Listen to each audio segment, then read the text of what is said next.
Okay, so it should be live. Hopefully everybody can hear us. I'll just wait for the customary someone to post in the chat to say that everything is working as planned. So somebody please do.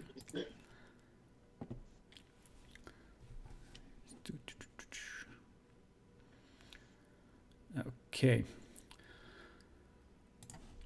Cool. Okay, well, hello everyone, and hello to my dearest friend and Jungian psychoanalyst Mackenzie, who I'm very grateful could join us and really help me process this event. I hadn't planned to do this live stream at all, and really it's just kind of, after hearing the news around it this morning, I just felt compelled to sort of talk about it. And I want to be kind of clear, I'm not sort of talking about it here from any kind of definitive point of view. I really don't know how I feel about a lot of this stuff, but I just thought that was something worth capturing, and also just to help me sort of understand a lot of this, to have Mackenzie here to help me process it. So thank you very much, Mackenzie, for talking about what's going to be a very strange subject. So I'll just got a bit of a preamble just to sort of fill you guys in on why I decided to do this at the kind of last minute. And I'm sure you can gather a lot from the title, but the tone of this live stream is going to be a lot more somber than usual. And I want to make sure everyone's up to speed here, because what we're talking about is there was some news that went out today that a member of the actualize.org forum has killed himself by jumping off a bridge, and his name was Sonny, and he's left behind his wife and 2 young children. So it really hits close to home for me, because my mother also committed suicide, and in a pretty spectacularly gruesome way. She jumped in front of an oncoming train, and she also left behind 2 kids, me and my brother, and that's something that we both struggled with. So I know what it's like to kind of grow up in the aftermath of an event like this, and if I'm honest, it's really got to me. So obviously, unfortunately, suicide by itself is not particularly unusual. You know, people do it every day. But there's a couple of additional factors around this particular situation that just compelled me to want to talk about it. And the first is that it happened within the psychedelic community, and specifically within the actualize.org community. And it's no secret that I've been critical of those guys in the past. And then the other factor is that there was this kind of what I could only describe as delusional thinking that led to this sort of really tragic outcome. So what I mean by that is the unusual thing here is that the person who committed suicide, this person Sonny, by all accounts wasn't depressed, as in not at all. So then the question is, well, why did he kill himself? And we know this because he left a couple of very detailed messages outlining what his motivation was. And far from being depressed, he was actually quite excited, for want of a better word, about making this transition. And the reason that he believed is basically he thought that by committing suicide, by throwing himself off a bridge, it would transcend him to the next level of reality. And he sincerely believed that when he made this literal physical leap off this bridge, he would reawaken as a kind of new form of higher level consciousness. Something like, I don't know if you've seen the movie Vanilla Sky or Inception, something like that, but mixed with a kind of like spiritual enlightenment. So this was something he was kind of looking forward to. And just to sort of highlight this, what I'd like to do, I just want to read you a couple of these messages which were posted on the Actualize forum. So this is from Sonny. If I'm going to jump off a bridge high enough, like a bungee jump or skydive, not to escape, not to end, but to transcend. If I'm going to jump, sure, the reality dream in which I jump, there will be my death. But I will wake up because I can't die. And there's freedom. Just like I don't dream last night's dream and the people I leave behind there, when I wake up, those people are with me in infinite realities. It's a conscious jump, like a skydive or a bungee jump, a jump into an adventure. It's not a suicide, for that isn't possible for the one who knows. In a lucid dream, jumping to your death is simply the ringing of the alarm to wake you up. I speak in terms of absolute for a radical shift in perception. Perhaps this is my way, knowing that a safety net lies not in preventing the impact, but after the impact. The impact with the ground is the door. It's a test. He goes on. This is a test I am leaning towards taking. I simply ask my tutor, he's sort of referring to somebody within the actualized community, if this is a literal leap of faith which transcends dimensions. Once again, very clearly, I am asking if I am to jump to my death in this dream. I expect to wake up from the supposed jump event as if it was a dream at night. So, yeah, it's clear that he had a kind of a belief system here that was, taken into this conclusion. So I just want to say a couple more things before we get into the main discussion. I do want to just lay out a few disclaimers here before things get too emotionally charged, because this is a very emotional subject for me. From everything I've just said, this is going to deal with some sensitive issues, so be warned. As I've said before, I'm not trying to make any definitive statements here. As we kind of talk about these things, this really has only been sat in my head for less than like 12 hours, so I'm not sure how I feel about it, other than to say it's really got to me. And so I reserve the right to sort of change my opinion on this at any point. It's very raw for me, so I may say some things I don't necessarily mean. I'm going to ask you guys to sort of grant me a bit of room to maneuver. If, like I say, I might get emotional or angry, I do have a tendency to rant. We are going to be talking about the actualized.org community here. That's just where it happened, so we can't not talk about them. It's not that I'm necessarily out to get them. It's a quite large and diverse community, so obviously not everything, that we could say would apply to every single person there.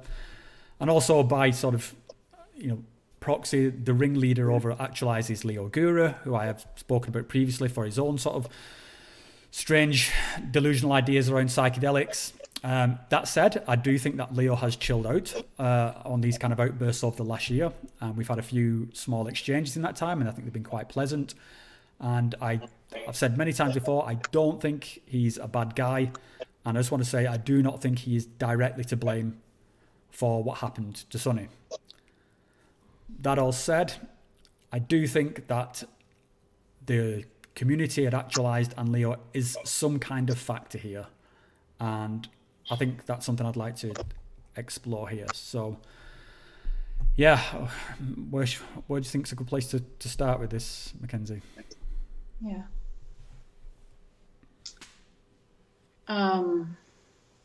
Thank you for your honesty.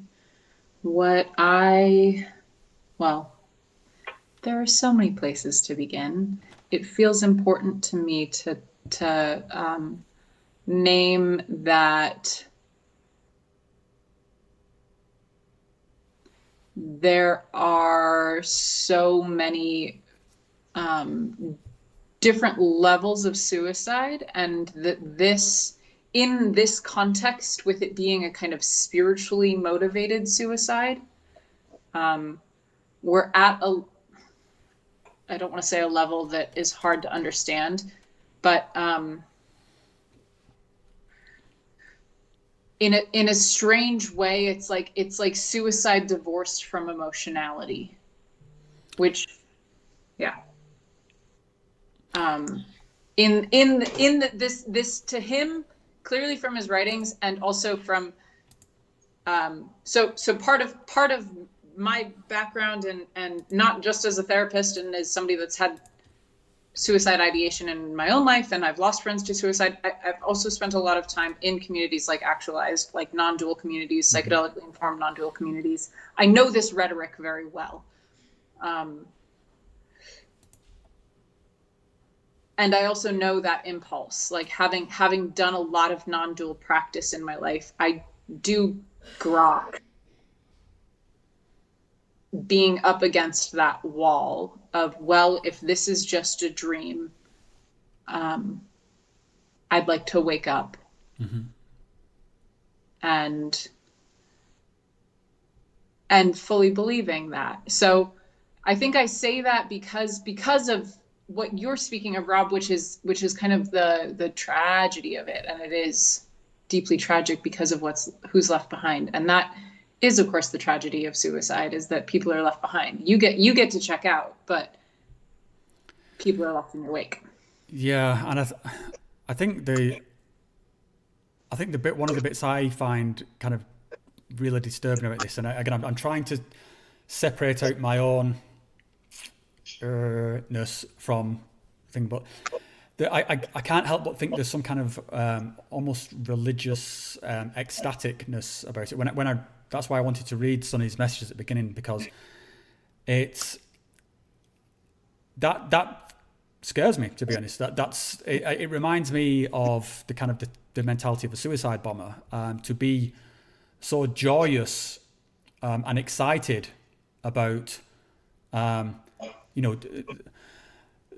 kind of, when in sort of the wake and all the sort of year 2000 sort of terrorism stuff. There's always this line around there's someone who commits one of these acts, being ecstatic to it and being able to sort of like kiss their wife and kids goodbye and say, I'm off to the better place.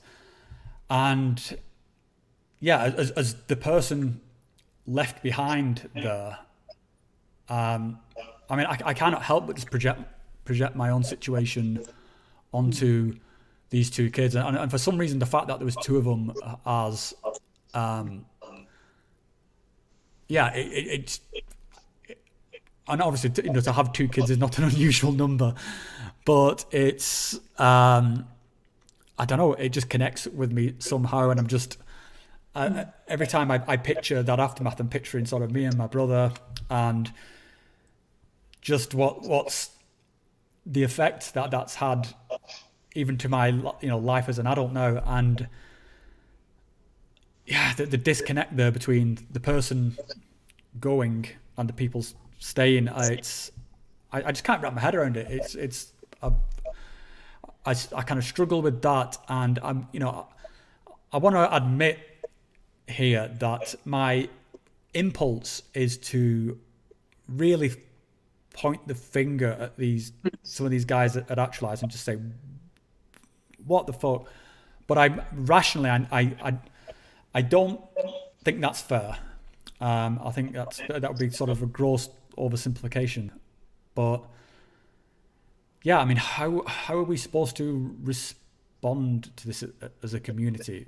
Because the one of the parallels I saw, or I think I see here, between something like a guy like Leo or a community like Actualize, I'm reminded, and again, this is a very diverse community. There's guys who are very smart and tuned in, and I think with a lot, I don't want to demonize the stuff that kind of Leo says either, because I think a lot of it, I get why he's trying to say such kind of extreme things, but he uses it so recklessly and carelessly, how he throws these things out, that I think the people who are sort of more vulnerable or are tuning in, have bought into a specific message, are more likely to do things like this. And I'm kind of reminded here of guys like Alex Jones and InfoWars, that kind of thing, whereby if you said, is Alex Jones responsible for whatever ridiculous event he's I don't keep up too much on America, but Pizzagate or whatever he was involved in, then you could say, well, directly, no. Okay, a better example is probably the Trump storming the Capitol building thing. Was Trump directly responsible? You could say, well, he wasn't directly responsible, but was he a factor there? Like, yeah, you could say he easily was, and his narrative egged on that. And I think that's how I feel about this is sort of what's going on at Actualized, in that I think these guys need to be a lot more careful, thoughtful with the stuff they're saying, because they like I said, just so blasé about throwing around terms like sort of nothing, nothing is real, everyone's a dream, this is all imagination, you were never born, you don't have parents, and if you're in that kind of community and it's getting drilled into your head, and that is your community, then this is a kind of an inevitable outcome, I think. Yeah. So the teachings of non-duality are very long-standing. This rhetoric does not exist in a vacuum. They did not make this up. They're not bullshitting. Some of them might be bullshitting by parroting, but they are parroting actual teachers. The difference, of course, between an online actualized community or community of actualized people and a living, breathing community of actualized people is that in a living, breathing community, you're unconsciously checking each other's pulses all the time. You're engaged in life with each other, which is how these teachings are originally taught, is you go and sit at the master's feet quite literally, and the master looks at you and he can determine whether you are ready to receive life is a dream and dying is the way out level teaching, or whether you're ready for the bite-sized sandwich version. Like, and a good teacher will never take you to the point of actually, he won't kill you. He'll kill you spiritually. You'll have the ego death experience, which is what is being talked about. The problem with teachings like this is, lack of community, but then also like we're in the West, we're highly rational, we're very concrete. So talking about dying, leaving the dream, waking up from the dream, the only way that the rational Western mind can interpret that is literally, and it's not. This is not literal. And then of course one would say in response to that, what's the difference between figurative and literal? If it's all a dream, then it's all the same. And this is where we get into this relativism thing, and I'm not going to go into that. The point being that part of the disconnect here is that there's no checks and balances when you can't breathe with people. And I don't mean that in like a big way, just like when they're not bodies in the room, the teacher doesn't actually know to whom they're teaching and at what level they should discern the wisdom. Yeah, so I mean, I guess this is just the kind of the side effect of, you know, the social media communication age that we're living in, because now you don't need to, you know, as you put it, go and be at the master's feet. You don't need to be anywhere. You can just tune in at any time and pick up, you know, the entirety of the teachings from 10 years ago to forever. And a lot of those are sort of a kind of snapshots where if you did have to be in a place, then it was there. You were either there and you received it or you didn't. And now, it's this kind of on-demand thing. And then there's a kind of further extension of that. It's like, well, what validates the teacher now? Who's, is anybody who goes on YouTube, you know, a teacher just because they say they're a teacher, or what even makes somebody a teacher? I mean, teachers themselves are kind of, you know, can be like hugely problematic, and so I mean, how can we armor ourselves against that? Yeah, and I mean that's the scary thing, and that's the point that you're making, is that like this casts a wide net, and I mean, I would say psychonauts are probably percent-wise more damaged than a lot of the other people. Like, we come to psychedelics for healing, so innately we have to come to be healed for some reason. There must be some big wound. So we tend to be a kind of freaky, damaged group. And that makes us much more prone to suicide ideation, self-harm, psychosis, madness, antisocial behavior, like you name it. We were broken to begin with. So if something goes awry in our psyches on our healing path, which it is likely to, and we don't actually have the physical community to be like, whoa, stop, pause, integrate, talk to somebody. Like, I see you, I'm checking you, you're not good. Then yeah, I mean, I think one of the things here, and I think this is probably one of the reasons why, you know, actualized or a lot of these other kind of, for want of a better term, new agey groups sort of rub people the wrong way, is that what you've just talked about in the healing journey, it's not obvious to me that's what they're doing. These guys, for a lot of the, again, I'm generalizing here, but they see themselves as almost a finished product, and in fact the better than product. I don't think a lot of them are not really coming at it from a healing angle. They're coming at it from an exploration angle, which is absolutely fine. But within that group, because they're coming and they are just constantly validating each other into, we're so woke, or we're so enlightened, we're so next level. And when you sort of spend a bit of time there, like I've spent far too much time there because I've done sort of research on this from my videos, it's absurd.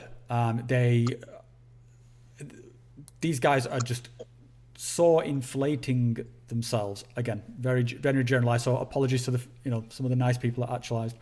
But as a rule, because they're all trying to keep up with the master, right.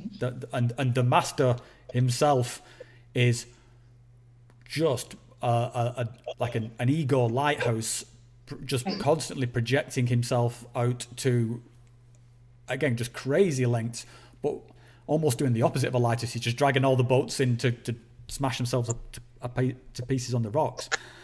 And he's a lighthouse that goes out at the last minute. It's an inverted lighthouse. That's what it is. It's a black hole lighthouse. Black hole in the middle of the sea. Oh my God, it's terrifying. Poseidon would have a field day with this. Oh yeah, we'll have to get back to our conversations about the Lighthouse movie. Yeah. But yeah, so I mean, I think Leo himself is just constantly. I think a good phrase which someone spoke to, a guy called James Jessel, used around, particularly around Leo, was that he's constantly challenging his audience in that his narrative is constantly. I mean, he put out a video just a week ago on this. It's always, I've gone deeper, I'm more awakened, I've just had a new level of awakening. Guys, what you thought before, you can't. I mean, we've talked about this before. He uses phrase, you cannot understand where I've been. And I would say, like, subjectively, Leo, like, sure, you knock yourself out, mate, but he will always frame that experience objectively, like it's an absolute fact. He makes very absolute statements that this is the only way it is. And the community there at Actualized just are very hanging on his every word and just absolutely lapping it up. And so it's creating a kind of this kind of powder keg situation where stuff like this happens, or the other sort of recent one was stuff around Conor Murphy, with these guys who are just trying to keep up with. I mean, I can't think of a nicer way to say it, but basically Leo's bullshit. It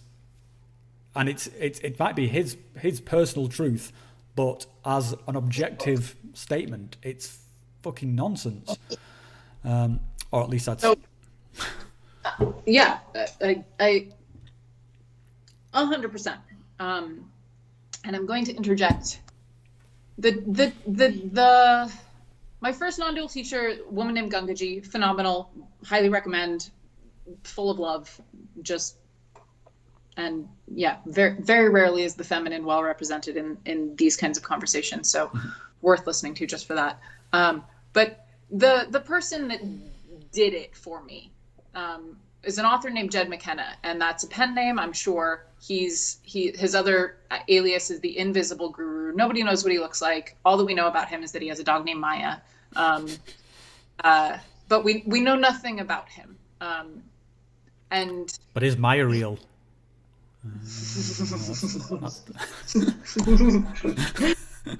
Isn't that the trick? And he distinguishes, and this is part of why I went all the way with him, was you can't have an ego about your teachings if nobody knows who you are. Very trustworthy.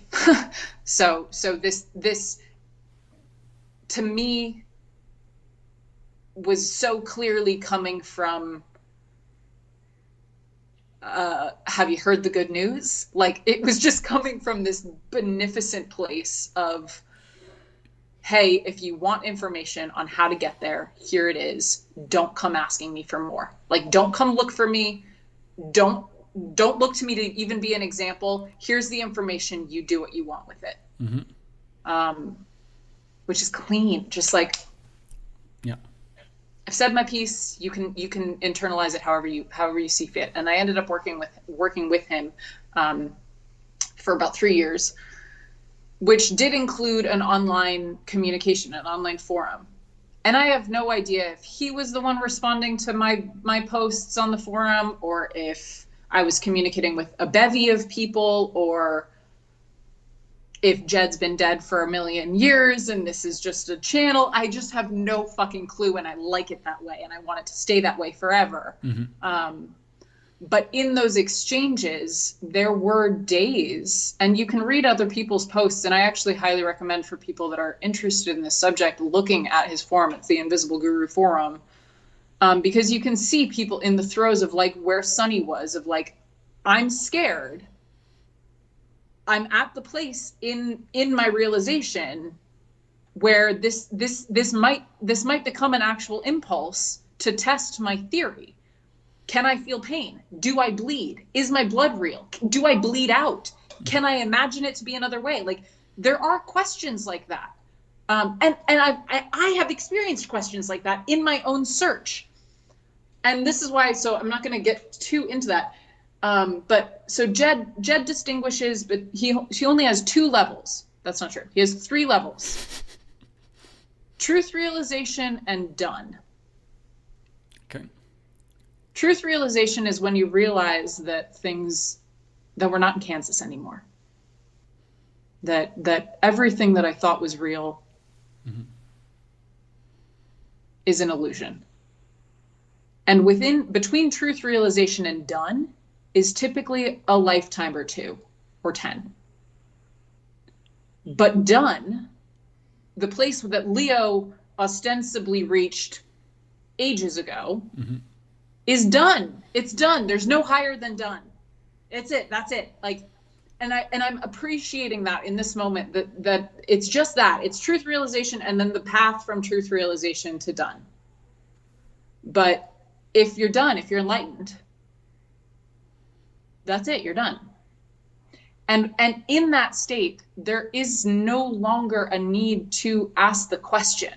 Like, that state is the state that answers the question. So you're not trying to actualize anymore. There's no continual self-discovery. It's not like, let's go see what else I can find. No, you fucking found it, dude. That's it. That's the answer. End of story. I think that's the thing where, you know, Leo would make, or has made, those kind of statements, repeatedly. So, and I think he would sort of add that, well, yeah, you're wrong. I think from his recent video, he talked about infinity. Consciousness is infinity, and infinity is infinite. So therefore, there is no done. I think this is his own sort of take on it. So yeah, he can just basically keep escalating through an ever growing. And that's at that point, that's to me, if there's a more, rather, one of the ways that I can explain, or that we can understand ego, is that everybody has an embodied experience or a psychological experience of dissatisfaction. To be dissatisfied with where you're at. And there's a level of that which is just sort of constantly running in the background, right? Like, oh, I've got to strive, I've got to do more, I've got to accomplish more, I've got to be more, I need to be more of a friend, a better lover, like low grade audience participation in the background of your psyche at all times, right? So if there's a striving for more, then you haven't actually attained the thing that you've been seeking yet. And this is something that Jed was so good about, like, reaching enlightenment means that the seeker disappears, that there is no seeker left. So if you're still seeking for more experience, if you want more sensation, if you want more depth, you're still seeking. There's still a participation in the game of seeking. And it sounds to me like kind of compulsively, like this isn't just for the fun of the game. It's like, I have to, because I need to make content so that my followers like, nah, dude, nope. Fucking bullshit.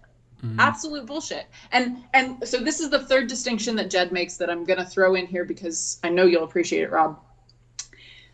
He talks about truth realization as being kind of like Ahab's Moby Dick. Like, do not go for truth realization unless you are willing to single-mindedly sacrifice absolutely fucking everything for it. Just don't.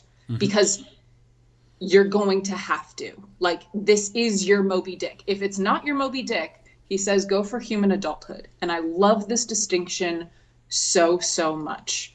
Human adulthood being the integration of your emotional, spiritual, relational, physical self.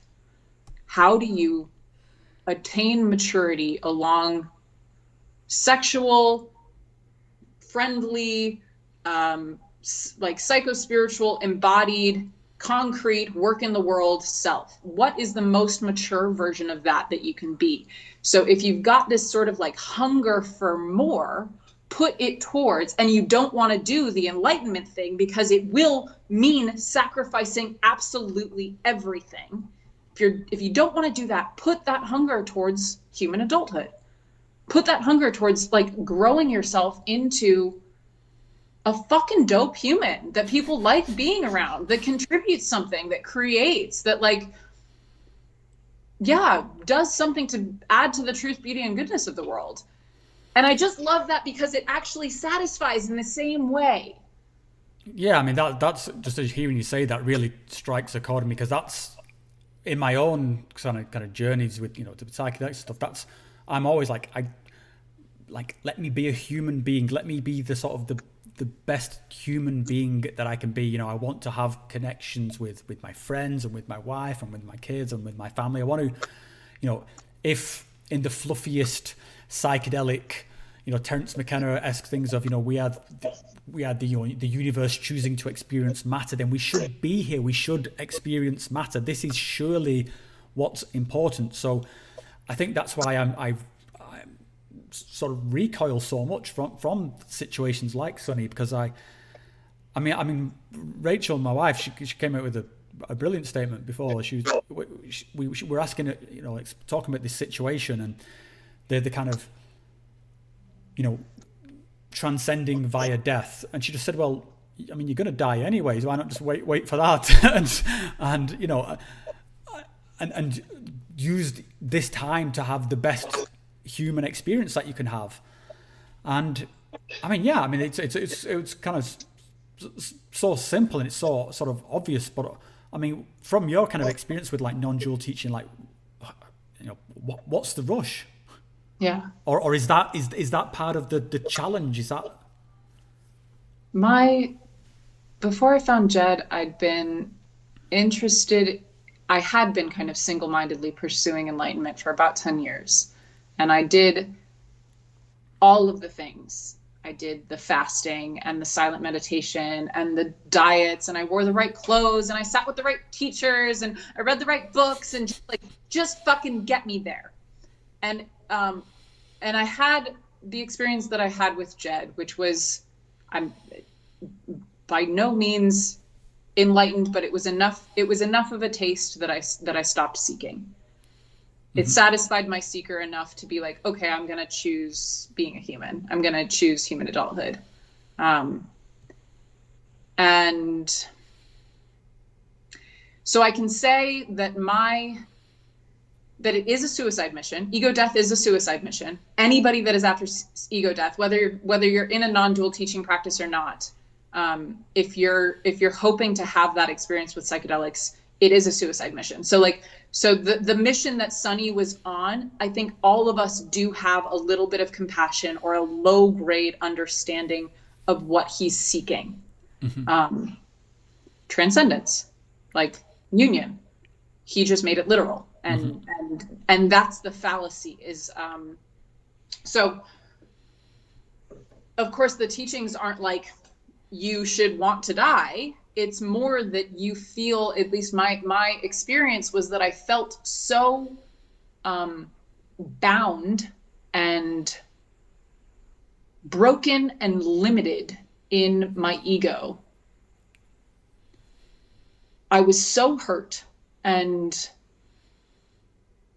I knew that there was something else. And I knew because I'd seen glimpses of it, like light coming through the crack in the door or something. It was like, oh, what's that? Oh my God, how do I get there? And everything that I read was like, well, you gotta die. That's how you get there. It's like, oh shit. Okay, how do I do that?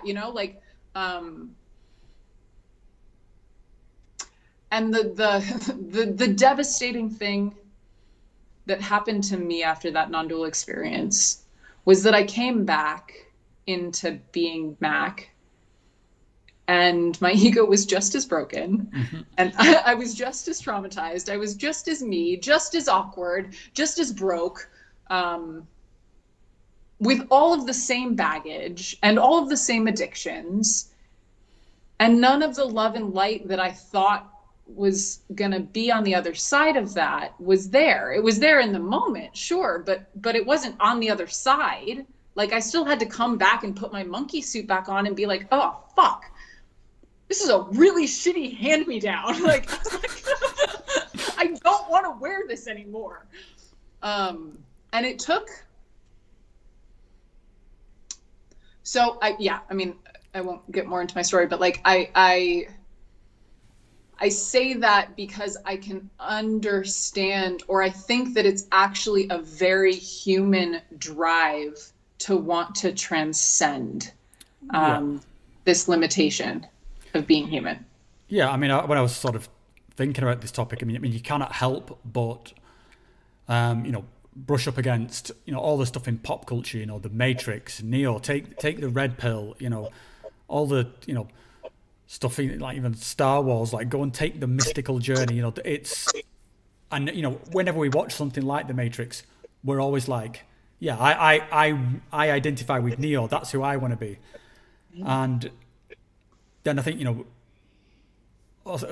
certainly when it's easy to say that when you then have sort of a taste of some of these experiences, you kind of be like thinking, Neo, maybe you should have taken the other pill. It's maybe on another night I'll take the red pill. But yeah, it's kind of it's drilled into you to sort of have these sort of brave, challenging experiences.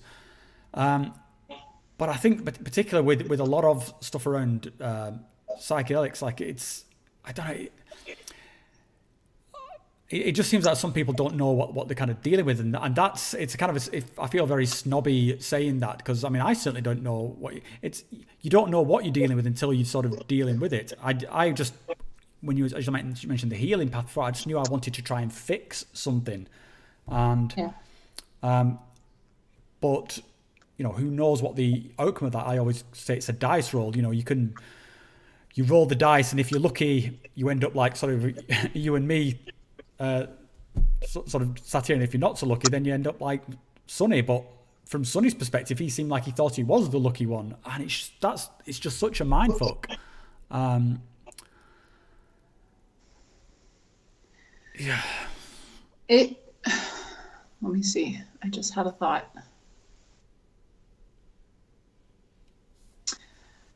So it only occurred to me. Probably a couple of years after I had this experience with Jed. Mm-hmm. And after I'd started So I went into kind of a nihilistic, like, fuck the world, fuck this, nothing means anything, because I discovered that nothing means anything, which was an illumination in the moment, but then became fodder for my nihilistic bullshit. And yeah, after I sort of was like, okay, maybe I'll clean up the nihilism a little bit. Maybe I'll like reinvest in like trying to find some meaning in, you know, a close friendship. Okay, that's going pretty well. Maybe I'll try and find some meaning in a book. Okay, that's going, like, just like slowly started to rebuild my ego, and giving a shit about existing. And as I was doing that process, it occurred to me that that was the process that I'd wanted all along.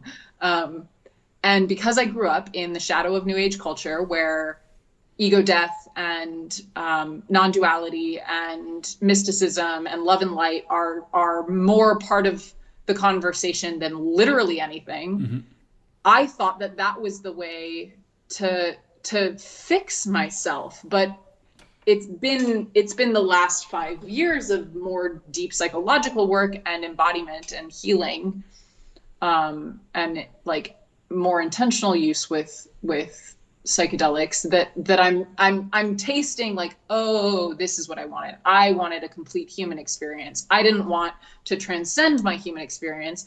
I only thought that I wanted to transcend my human experience because that was the thing that was sold to me as the way to deal with being here, which is like the greatest fucking irony of all time, that in order to deal with being here, you have to leave. No, false, wrong. That's not the case. And this is kind of the I'm going to say toxic masculinity of the Enlightenment community. I hate that phrase, but like, this actually is very toxic. Clearly somebody's dead. And it is the kind of shadow patriarchal thing of, I can make it better if I do more, if I get higher, if I go further, then it will be better. But the invitation that psychedelics initiate us to, if we're paying attention, is to get really, really in love with what is. It's to be so fucking here that you just can't help but love it. And like, that's the piece that Leo's missing. That's the piece that these actualized communities are missing, is that there's someplace else to get to.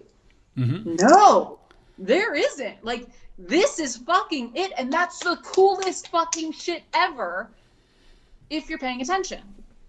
Yeah, I mean, I think that when you sort of phrase like toxic masculinity, I think it's toxic spirituality, because it's like these guys are kind of like egging each other on through, and a lot of the kind of the messages that I get when people are sort of a bit triggered because I've dared criticize Leo or actualize, and they're like, you need to do this, or you need to, boof this much 5-MeO DMT, and you need to do this, and they've just decided that there's this hierarchy of enlightenment, and that if you don't follow the steps, and the steps are do bigger and bigger dosages of whatever their chosen thing, it tends to be 5-MeO DMT, then you're just you just can't compete in this space. Right. You just don't know what you're talking about in this space, and it's this that's part of this challenge thing that we're talking about, right. And it's just completely it's this toxic spirituality, because it doesn't require any actual integration or work. All it requires is that you just get high and just get deeper into the bullshit, and that's so this sort of brings me around to something you said earlier about like, how do we as a psychedelic community discern good teachers from bad, or just teachers. Right. So this layer, like, I'm gonna speak about the populace that is attracted to this kind of thing instead of the teacher, because whatever.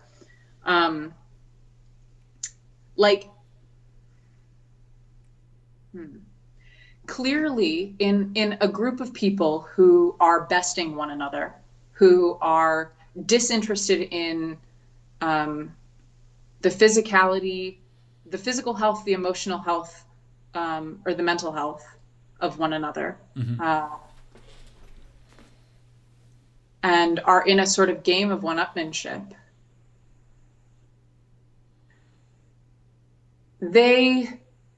I'm going to make a broad sweeping generalization based on years of being a psychotherapist.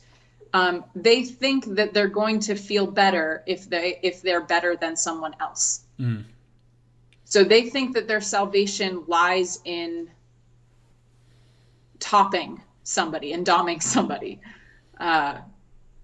And that already tells me that there's a sickness in the population of needing to feel better. Like the teachings aren't how do we be, it's how do we be better. Like that's already too far removed from reality, and it's not engaging with the fact that you feel inadequate. You feel so inadequate that you have to best somebody that's in your same community.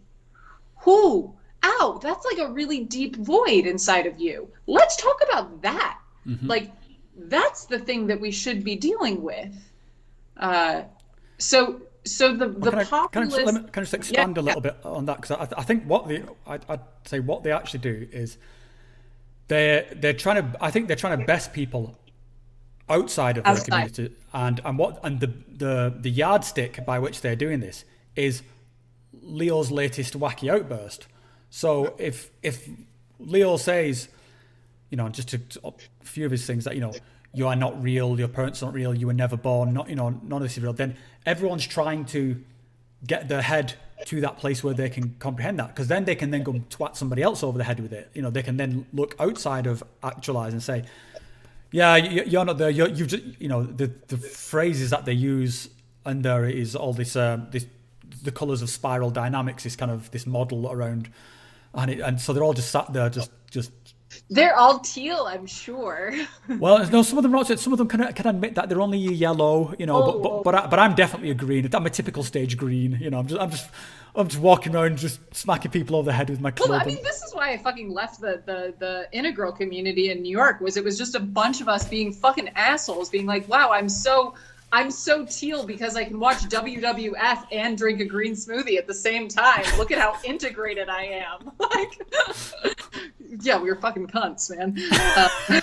It's just the worst group of people ever. Well, what snapped you out of that then? I mean, it's funny to hear you sort of be able to sort of look back on it now as kind of like slightly absurd, but I'm sure when you were in it, you were in it. I was so in it. I was so in it, and man, would I judge you if you were still at green. Good Lord. Like, you petty fucking plebeian. My God, let me school you in some shit. But isn't this that's like one of the weird things with that particular model? Because if my understanding of it is correct, like all these things are stacked on top of each other and are all necessary for each level. So you get somebody who's like, you get these really runty people who are like sort of just so proud of the turquoiseness or yellowness, and like have just got no work ethic or any of the foundation that would, really they kind of missed the part that you're not just supposed to be teal. Their trans work. They just transcended it. Yeah. Transcended normal relationships. People just hanging around in the fart cloud of teal or turquoise or whatever. But it's just so, I find it so pretentious that, and again, that's just another stick which they use to beat people over the head with. It's like, you're so green. Oh, you greens. If only you could understand. If only you were turquoise enough. And it's like, oh, you fucking people. And like, this is like, yeah, my kind of biggest stick or whatever, the thing that bothers me the most about the psychedelic community and more toxic spiritual community, unfortunately there's a lot of overlap, is that there's a lot of talk about the ego before people have had a personal God, yeah. experience of encountering their own. So they're kind of going into the exploration with a little bit of a like, I don't want this to exist, or this shouldn't exist, or like I'm gonna shed this the second like I find it. So like there's already a little bit of inner antagonism, just sort of like low grade humming in the background, right? And I think that primes people to not really pay attention to experiences of ego, that we're not having a healthy conversation of like, what is healthy ego? What is resilient ego? What is flexible ego? What is the utility of ego? And instead just talking about this transcendent thing, which is all about the death of the ego, which then leads to actual deaths because people can't think symbolically. No offense, Sonny. Not your fault. So like having this like kind of two-faced thing of like, you need to have the experience of one-upmanship of what the ego actually does, which is this like hyperdrive. Like, I'm going to turn your body into a fucking slave ship and we're just going to go until we get to the end. Like it's this slave driver inside of you. A shitty one is, mine was for a very long time, including around enlightenment. And like, that's again, this hilarious irony of like, the second the ego sniffs that you're on the enlightenment journey, whoo, you best believe it is going to get real fucking inflated about that shit, which is exactly what you're talking about. Yeah. There's just a couple of comments I just want to address. Someone's saying, why not Steelman spiral dynamics? There's a lot of dysfunctional people using it to create a new ego, but there's tons of value in it. So sorry, that's from MT. I just want to clarify here. I'm not dissing spiral dynamics. I think it's a perfectly valid model, mate. And just like I'm not dissing, people who go on a spiritual journey or people who follow gurus, not dissing any of it. What I'm dissing here, if anything, is there are people who will use these things to beat other people over the head with. And these, I would say, a huge amount of the comments I receive about spiral dynamics is about people who have no fucking clue what they're talking about. Just like all the comments I receive about quantum mechanics. And like, hey, some doofus on YouTube is trying to tell me that quantum physics proves this. And they've got no idea about fucking quantum physics. And a lot of these people who talk about spiral dynamics have no idea about spiral dynamics. And I'm certainly no expert in it, so I'm not trying to claim that. But I think spiral dynamics' model is perfectly valid, and I'm not dissing that model or, a lot of these things. I'm dissing the people who just get up their own ass with it. And I am going to jump in there because I think, it's important to name that it's a model. And when I was really invested in it, it was the fucking Bible. Nothing else was as true as this. This was the truth. And that's a pretty good indication that you're in some kind of defensive ego mechanism. If you've got the one way to solve all of the world's problems, or the one system that explains everything, and there's no again, resilience, flexibility, adaptability, like anything changing, anything where you're permeable and porous and able to surrender. Now we're in the cosmos. Now we're in the way that nature actually works. Now we're in the soul. Like, pick your language for it. But when we're in this, like, spiral dynamics is the system. It explains everything. Yeah. And I think it's a really interesting model. But like I say, when it becomes kind of dogma, is where I think it goes. And it's the same, not to wail on spiral dynamics. I think you could put the exact same things on plant medicine or something like that. When I've done many like ayahuasca and plant medicine retreats out in out in Peru, and you get these people who just go all in with it, and to cringe-worthy levels where like 2 days ago someone was sort of doing the desk job, and now they'd sort of like just cannot stop quoting, grandmother this and mother ayahuasca this and this stuff. The spirits are all here. It's like, dude, you've not even drank the ayahuasca. They're just, because people, I mean, this is something we talked about previously, Mackenzie, although not on thinking, but like,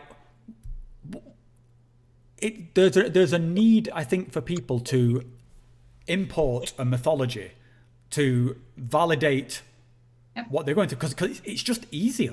It's easier to take on board the Leo is God cult, or the plant medicine sort of cult, and or there's a lot of culty sort of stuff out there, and then to sit there and go through the kind of the thing that you were talking about before with the like, shit, actually this is really fucking hard work. I'm really not. Yeah, I'm really like going through a thing here, and it's much as just say, I'm just awesome, and we just need more drugs. Yeah, just keep, all we need to do is just keep chugging more 5-MeO DMT, and only good things can happen, and it just, and I'm just sort of seeing more of that fall apart more and more these days.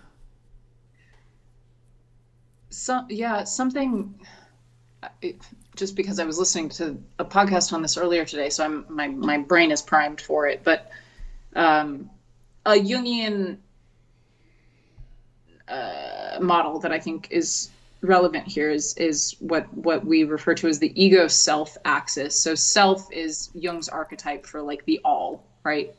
Mm-hmm.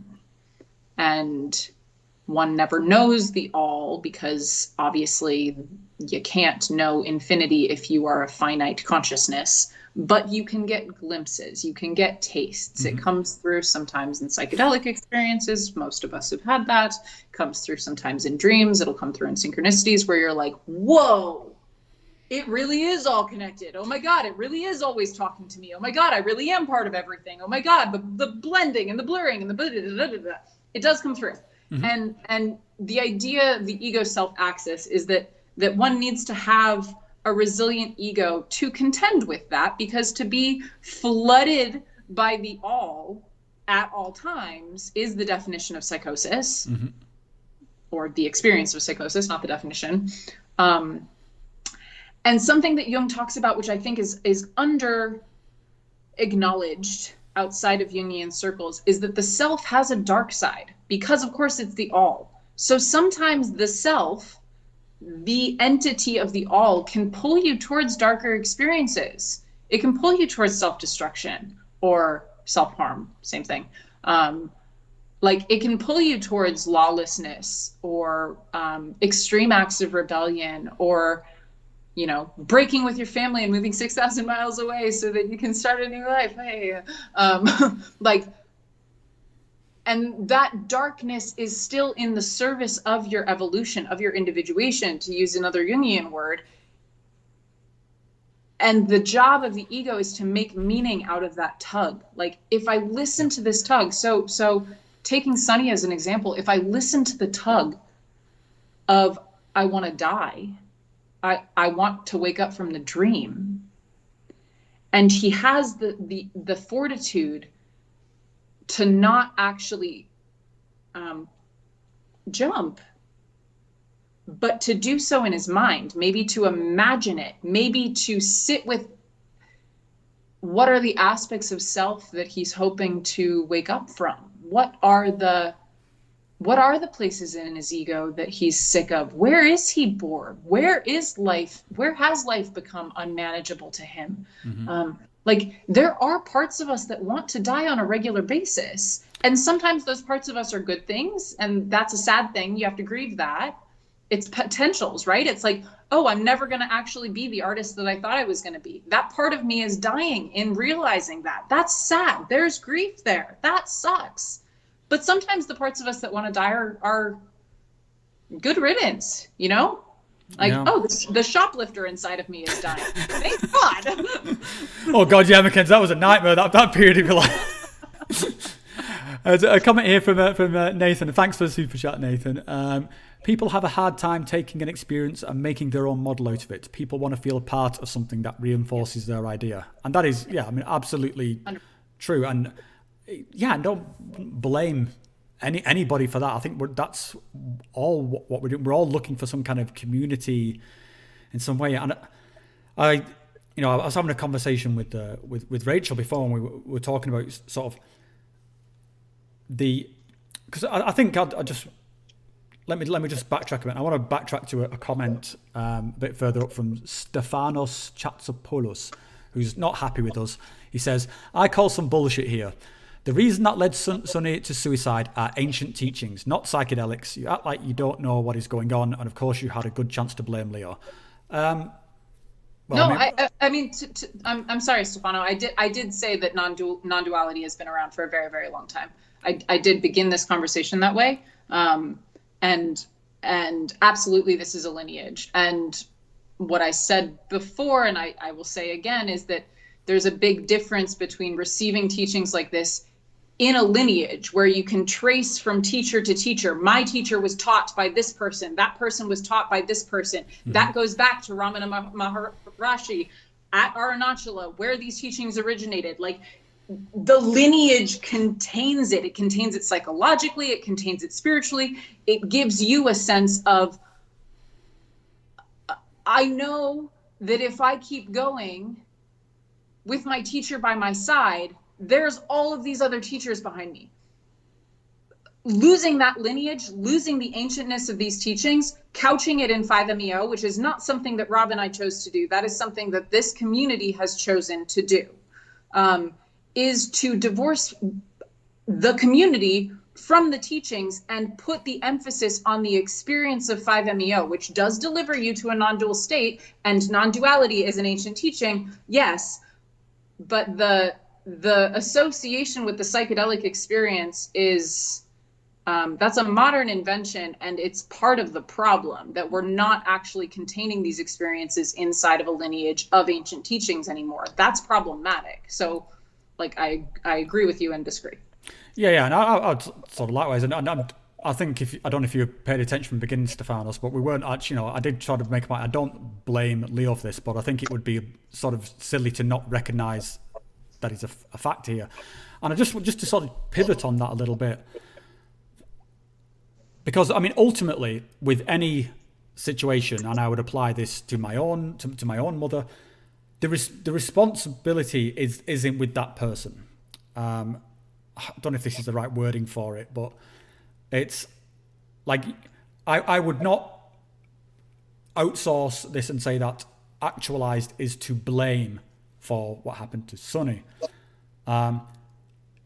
Nobody made Sonny join actualized. Nobody, I'm sure that if they were aware of what he was trying to do, if they realized how severe it was, I have no doubts that they would have tried to talk him down for that. And here, I want to actually give Leo a bit of credit here, because he did recently do a phone call with Conor Murphy, which Conor Murphy was a bit of a dick and live streamed the whole thing. And I was completely on Leo's side through that. I thought Leo was saying everything right to Conor Murphy. The background here was Conor Murphy started texting Leo saying he was going to kill himself. Leo got on the phone with the guy, tried to talk him down, not entirely successfully, but through no fault of Leo's. And I was like, go Leo, that was a good job, mate. And I messaged him in the morning and we had a bit of an exchange. So for a lot of you guys who think that me and Leo are like sort of at war, that's not true at all. We've had some very sort of cordial exchanges. But, and I think he's actually come to realize this because I've seen some of the exchanges on his forum. The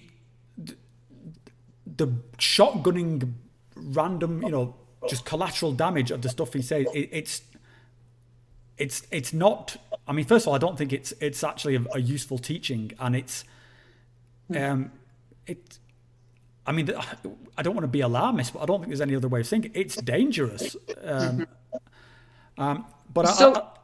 So go on. I like in the Rig Veda, which is the sacred text of Hinduism being the sect from which non-duality, Advaita Vedanta, comes from, to the ancient teachings point. There's I won't say a reason, but there's an intelligence to that. The more extreme teachings of mystical sects are occulted. And the language in the Rig Veda is actually quite plain, which is why it's misinterpreted a lot. So the idea is that if you hide it in plain sight, if the language is quite plain, like truth is the only truth and everything is truth, or the illusion is the only truth and outside of the illusion is only truth. Like if what you're saying sounds like nonsense, then only the people that are ready to understand it will understand it. Only the people that are like, whoa, wait, that means something to me. Wait, what does that mean? Oh my God. Like it has to bug you for you to follow that. And as you follow it, you figure it out for yourself. It's breadcrumbs. With psychedelics, the breadcrumb aspect isn't there. So you're no longer taking yourself along the pace that your discovery is being made. That discovery is happened to you, and now you have to retrospectively make sense of it, which for some people clearly is just impossible. You can't make sense of something like that retrospectively. But if you follow breadcrumbs to get there, you know how to get there, so you know how to get out. The problem with psychedelics is you're in, and then you have to figure out how to get out. And if you haven't gotten in yourself, well, yeah.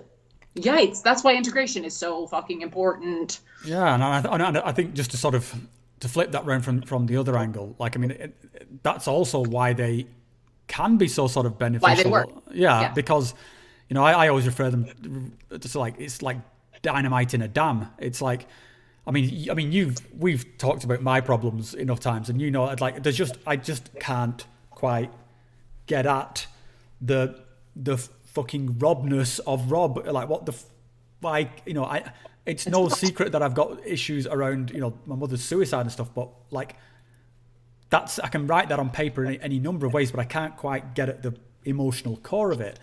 And yeah, you do something like Psychedelics and it just smashes that fucker right open, and there it was. There's the thing. And for me, that's been very beneficial. It's also been incredibly fucking difficult because, like I say, you are then doing it in reverse. You fucking, you know, Mount St. Helens erupts, and then you've got to work out, well, what am I going to do with all this fucking lava then? So yeah, whereas, you know, it's I can't think of a reverse of that of that particular scenario. Well, I mean, the reverse of that would be starting the fire yourself. Like, yes. Like without psychedelics, you're like, oh, there's a little fire inside of me. I wonder what happens if I blow on it, and then it gets a little bigger, and then you get used to it being this size, and then you blow on it a little more, and it gets a little bigger, and then maybe something catches, and you have to put it out. But it's all your own leading. It's all coming from inside of you. Psychedelics deliver you to your insides, but to the depth of your insides. You are in the deep end now, and you suddenly forget how to breathe underwater and have to swim to the fucking surface by yourself. Like, oh my God, just right. I actually had a dream about drowning the other night. You just give it oh God, it was fucking, and it was just that. It was like, I was on the bottom of the lake in Switzerland, and I just couldn't move, and I felt my like lungs fill with water, and I was like, this is it. And I felt like consciousness slip away. It was kind of bizarre. It was kind of terrifying, but like incredibly peaceful. We'll talk about that one at another time. Yes, there will be a text. I wanted to read out something else, because I appreciate that a lot of this sounds like kind of wailing on Actualize and Leo, but you know, I'm trying to balance out here. But like I said at the beginning, this is a very raw subject to me. But Leo did post something on his forums today, and I actually think it's probably one of the best posts I'd seen from him, and something that everyone from Actualize really needs to fucking get this through their head. And I'd just like to read out a section from it. So this is from Leo. Certainly I have much spiritual work left to do. I am at whatever development level I am at. I cannot be otherwise. I have never made any promises or guarantees to you about my embodiment or energy or stage or whatever other standards you evaluate me on. In the end, I'm just a guy sharing his ideas with you. I am not your guru. We have no formal relationship. I'm a YouTube philosopher. I am on a spiritual journey and share my insights. That's what actualize.org is, so set your expectations appropriately. When I started this, I was a self-help coach. Today, I am where I am. Who knows where I'll be? in 10 years. I make no pretenses about my embodiment or the like. I share my realizations as they come to me. I am not infallible. I'm not immune to self-deception, as I've stressed many times in the past. So, I mean, this is a fucking great statement. It does contradict a lot of the other stuff that he says. But this is, he only posted this about like 4 hours ago, and I'm certainly going to reference this because he often does say something very different to this. And if he has come to this in light of recent events, fucking hallelujah. Like let us celebrate people learning in public. Let us celebrate humility. Let us celebrate us making mistakes and becoming better people because of them. Like, fuck yes, this is progress. This is absolutely. This is excellent. Yeah. And I mean, I think this, in all, stretches of life, this is something we need more of. I do not want to, like, I wouldn't want to hold Leo's feet to the fire for the bizarre thing he said when he was completely off his tits on 5MEO. I mean, that's fine. Like, his subjective experience is his subjective experience. Just say it and, blurt out whatever you want to blurt out. But that's very different to, again, even this video from like within the last like a week ago, where he will always talk around having this kind of master plan, and that these are just the stages. He knew what he was going to say now, like 5 years ago, and it's just like, dude, it's fine. Just blurt it out on the spot. Just you can disown the stuff you said 2 years ago because it's ridiculous, and it's a virtue to do so. We're not. No, if Leo said like, fuck, I was really high and I shouldn't have, I went a bit too far, I'd be like, just there's reason. No, like, dude, awesome. Like, of course you were real high. Like, that's learning in public. We need this so bad. If you are a leader in your community, if you are a leader in your family, learn in public. Let people know when you have learned something so that we can all like normalize not knowing everything. You don't have to fucking know everything, even if you're a teacher. Yeah. Even if you're fucking enlightened. No, if you're enlightened, I'm expecting you to know everything. But you get your fucking shit in order. And I'd put that back on the students. Like, stop expecting that of your teachers. Like, I get so many messages from people just making ridiculous expectations on someone like Leo, which I think in the same way of like the people like Sonny, where it's pushing them in one direction. I think pushing, gurus or well, he's not a guru now, apparently he's a philosopher. So pushing people in that direction. And yeah, I mean, I would like, we really, really want, back to a point you made previously, like there's a religious function in the psyche. It's an innate thing to want a mythos, to want a mythology, to want a cosmology, to want a God. Because we're not, I'm not I'm not a closed loop. This is not a closed loop. This is an open feedback loop. So I'm innately and intuitively aware that there is something beyond the four walls of my flesh, right? Mm-hmm. Just having that embodied sense already clues me into like, okay, there's probably more than I can think too. If there's more that I can experience sensationally, there's definitely more that I can conceive of. Okay, so like it's an innate thing to be reaching for the stars. And as like when we don't take responsibility for that in ourselves and we project that onto somebody else, mm-hmm. which happens all the time. Like it happens in therapy, it happens in you've had a crush on a professor before or a teacher before, like you've had like random fantasies about movie stars because they're big and powerful and you like think that they would say the right thing to you, and if they just said it like this, then like, oh my God, this part of your heart would just like so melt and open. Like all of this is God fantasy to some degree or other, if we're playing fast and loose, which I am clearly. But like my point is that the work of ourselves as psychonauts, as sovereign beings, is to recognize, oh my God, I really want somebody to tell me what to do. I really want somebody who knows more to direct me. I really want leadership. Like that longing is human. tender, vulnerable. And if I can take responsibility for it, if I can recall the projection of God onto the church or onto my professor or onto that movie star or whatever, and take it back into myself of like, maybe there's something inside of me that if I give it enough stillness and quietness, it can start to bloom and I can kind of become my own leader. Like, wow, maybe I can actually be that sovereign person that I see in them. Maybe I can actually know what to do. But that's a choice that you have to make. That's a fucking choice.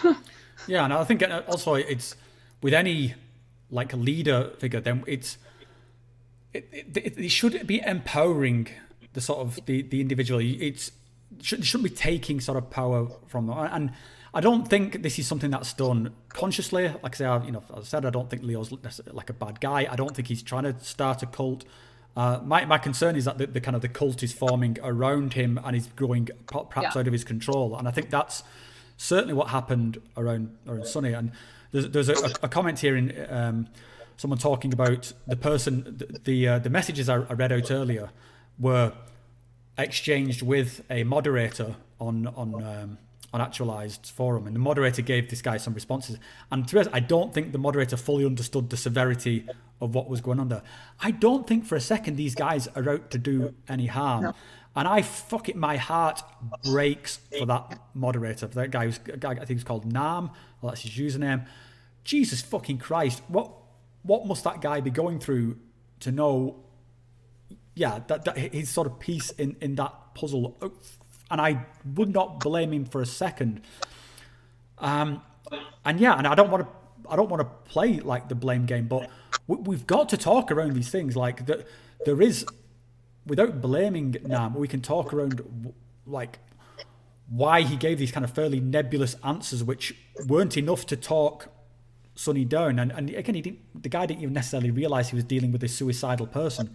So this is to say this whole fucking situation is incredibly complicated is just, a huge understatement. And it's not, And I mean, like, Rob, I don't honestly know that Nam's heart is breaking. Like, if you're playing a video game and you're an avatar and you accidentally shoot your friend in the video game, your heart doesn't break. That's a good. Like, right, you completely derailed me now.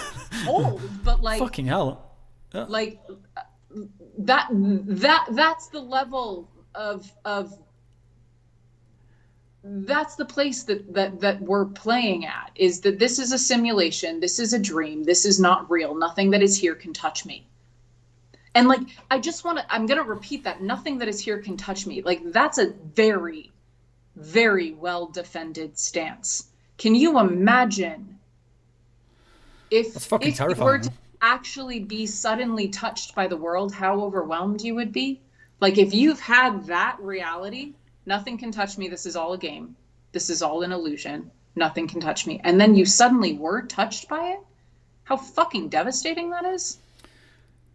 Yeah, I mean, I suppose that's the hurdle that for somebody like me who throws a label rational around, like applies that to myself, like that mentality you just described, you may as well be talking about like an alien or like an NPC in a video game. It's like and that just, I guess that comes into that what I was saying before, like if we take the guys that actualized at their word, and that this is the kind of the believed system, then the verbal, the sort of linguistic games they're playing then are, just reckless, I guess. But it's it's not reckless unless you're invested in there being a certain outcome, and that's the circular reasoning. That's the tautology of non-duality is and like why I think there's a lot of overlap between, or the non-dual realization often leads to nihilism, is because it actually doesn't matter. You being alive actually doesn't fucking matter. And like, and that's a very reckless thing to say if you're invested in the game. Most people want to choose the game. And again, I'm going to go back to Jed. Like, I really, really appreciate this distinction that we need to be articulating that there are two versions, maybe more, of waking up. There's waking up to, I choose to be here, which is a death and rebirth. You're being reborn into your sovereign autonomy of choosing to be here and make the fucking most of it. That does require a death. It does require a rebirth, but you stay in your body. And there's the I'm choosing truth realization, which is a dissociative act, sometimes leading to actual death. And those are two different streams of awakening. Neither is better than the other. They're just different. Yeah. And the other thing that I want to say, and this is a non sequitur sort of, but whatever. To the Jungian thing, as I started studying Jung and I became more acquainted with the polarity of existence, that if there's an up, there's a down. If there's a left, there's a right. If there's an in, there's an out. So my spiritual journey for a decade plus was a transcendent journey. And it was only in realizing the polarity that there's also an immanent journey. If there is a transcendence, then there is an immanence. And that's the ascent and the descent. And we're very pro ascent. We're very pro hero, right? We're pro transcendence. And the descent is missing. And we can talk about this as God the Father and Goddess the Mother. The descending is down into the cave, down into the earth, down into the body, down into the dark, and transcending is up into the light, up into the heavens, up to God. So one way of thinking of enlightenment, or the search for enlightenment, is to find the Father that has been endarkened. Like, if the poles are true, which they are, anybody that's alive understands polarity, searching for enlightenment is because there is something that is in the dark, right?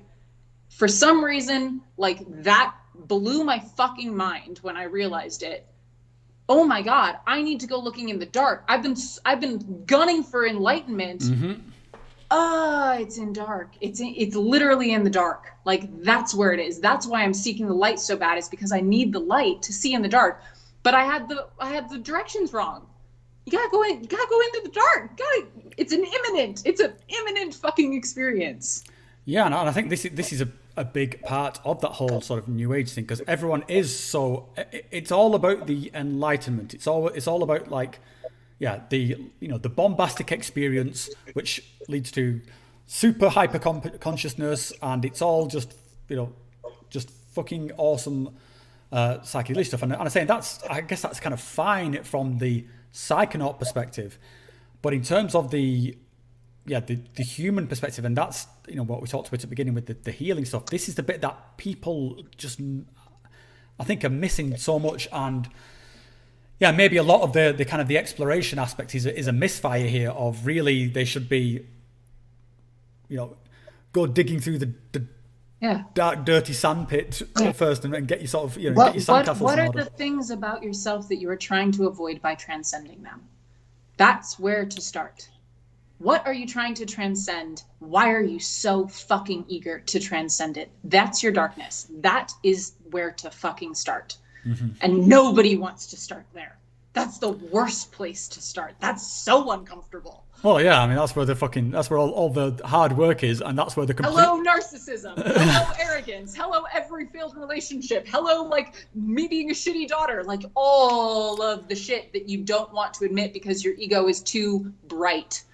Yeah, there's no Instagram photos in the darkness. That's it. What are you gonna what are you gonna post on social media about? Oh man, fucking! I just realised what a fucking mess I am. Like, it's Anyway, we're sort of coming to the end of time to see if there's any comments for people. So, I mean, at first, just before we sort of go, if I'd say just everyone just give it a big a round of applause for Mackenzie. I think she's just been absolutely awesome in certainly in helping me process through this. And like I say, I'm still I'm still probably just as much my head up my ass with it, but It's been really great to talk to you, dude. You too. I always love it, and I love you, and my heart goes out to you. Like, I have just so much compassion for the trigger that this is, and for this whole community. Like, this is just, I've been playing fast and loose, and I can be quite glib, but like this is a tragedy. This is a human tragedy. It may not be a spiritual tragedy. It may not be a tragedy in the grand scheme of things, but it is a human tragedy, and it hurts, and we need to grieve and support each other in this. Yeah, and I think, and it's a good place, which, as I say, which I want to give kudos to Leo for. I think it is a good place to take stock and maybe think, okay, things. Yeah, there are always ways that things can be improved. Like, nobody is perfect, and let's, as a community, let's leave ourselves open to accepting that people's sort of changes, rather than sort of like burning people or, shaming them into, that was your fuck up, you sort of live with it. I mean, they will have to live with their fuck ups. They'll do that by themselves. But let's try and sort of, recognize people's successes as well as the failings. And I certainly want to give Leo kudos for that message today. Yeah, for sure. Me too. Cool. Well, I think that's a good place to wrap it up. And thanks to all the audience. I think it's had some great comments, and very supportive. And someone says she's well versed in the psychological. So yeah, she's a professional psychotherapist. So that is my job. I don't just keep her around here because she's pretty. That's. Although she's easy on the eye, but don't tell the missus. We're still doing something on Saturday. We're going to go for a walk and drink some beer. So, thank you, everyone. Thanks, Mackenzie. I will see you soon. And we'll drive there. Awesome, guys.